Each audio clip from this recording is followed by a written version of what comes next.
বলছি শপিং এ যাবো, আমাকে 10,000 টাকা দেবে? 10,000 টাকা? 10,000 টাকায় আজকাল শপিং হয়? তুমি 50,000 টাকা নিয়ে যাও। টাকা তো গাছে ফলে, নাড়াবো আর পড়বে। টাকা ইনকাম করতে আবার কষ্ট হয় নাকি? আরে কি হলো, নিয়ে যাও।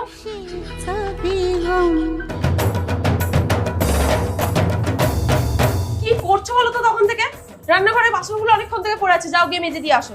আরে বাসন মাজা কেন, আমি রান্না করে ঘর মুছে কাপড়গুলোও কেচে দেবো, তোমাকে কিচ্ছু চিন্তা করতে হবে না।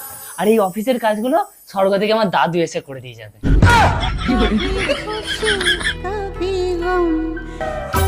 বেরোলাম।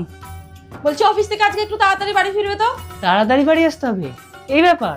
আমি শুধু অফিসে যাব, আমার মুখটা দেখাবো আর চলে আসবো। ওরা তোমার মুখ দেখেই টাকা দেয়, কিচ্ছু কাজ করতে হয় না। कभी खुशी कभी गम